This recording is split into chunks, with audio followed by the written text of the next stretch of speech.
Como sucede todos los meses, el próximo 18 de marzo se reunirá la Junta Directiva del Banco de la República para decidir algo que tiene mucho que ver con nosotros: si aumenta, mantiene inalteradas o reduce las tasas de interés, que en últimas termina afectando las tasas de interés de nuestros créditos, de nuestros préstamos, etcétera, etcétera. Para tomar esa decisión, el banco tiene en cuenta los datos de inflación. Mientras más alta y más acelerada esté la inflación, el banco seguramente va a aumentar más las tasas de interés. Por el contrario, si la inflación da un respiro, seguramente el Banco de la República también le dará un respiro a las tasas de interés. Y para decidir qué va a hacer este 18 de marzo, va a revisar lo que sucedió con la inflación en el mes de febrero. Veamos qué fue lo que pasó en febrero con el aumento de los precios.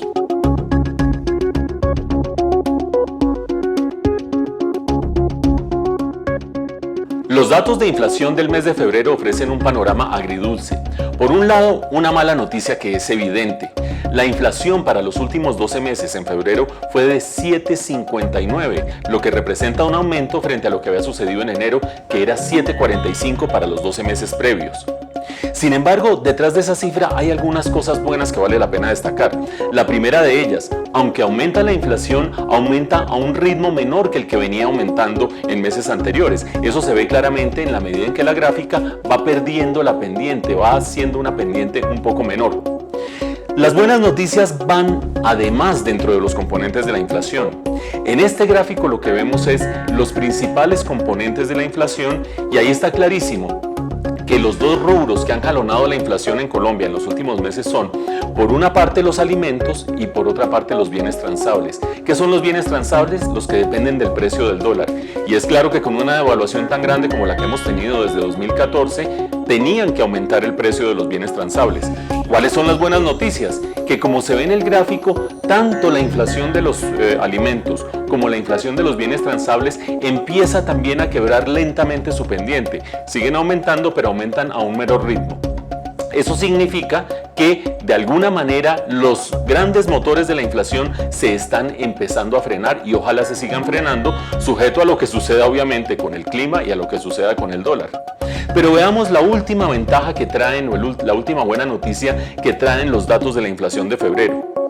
El Banco de la República, para tomar decisiones sobre la tasa de interés, no solamente revisa los datos de inflación, también revisa lo que ustedes y nosotros estamos pensando sobre lo que va a ser la inflación futura, lo que los economistas conocemos como expectativas inflacionarias. El banco lo que quiere es que no se nos disparen esas expectativas y empecemos todos a pensar que esto se fregó y que la inflación se disparó por completo. ¿Cuáles son los datos de expectativas de inflación? Como estamos viendo en este gráfico, han empezado a bajar. Bajaron de 4,5 que eran en el mes de diciembre a 4,41 que fueron en el mes de enero, a 4,36 que fueron en el mes de febrero. Son unas reducciones muy bajas, pero en todo caso se quebraron las expectativas inflacionarias. No todos en Colombia estamos pensando, como al final del año pasado, que la inflación se salió de madre. Ya estamos empezando a pensar que esto se puede controlar y que bajo control no habrá tanta presión de la política monetaria.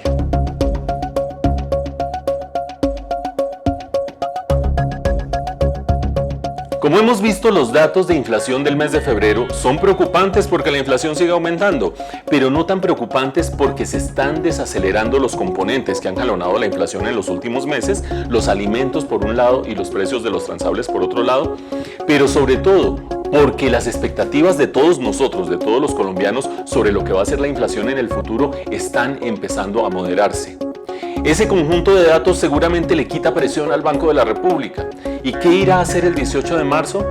Seguramente va a aumentar tasas de interés un poco, seguramente a 6,5%, pero el panorama hacia adelante se ve un poco más relajado de lo que se veía comenzando el año. Si empieza a mejorar el clima y empiezan, por lo tanto, a ceder los precios de los alimentos, y no hay nada raro que suceda con el precio del dólar, esta alza del próximo 18 de marzo de las tasas de interés será quizás la última que veamos durante un par de meses, en los que vendrá un alivio para la política monetaria, para los préstamos de ustedes, para nuestras tarjetas de crédito y para la economía en general.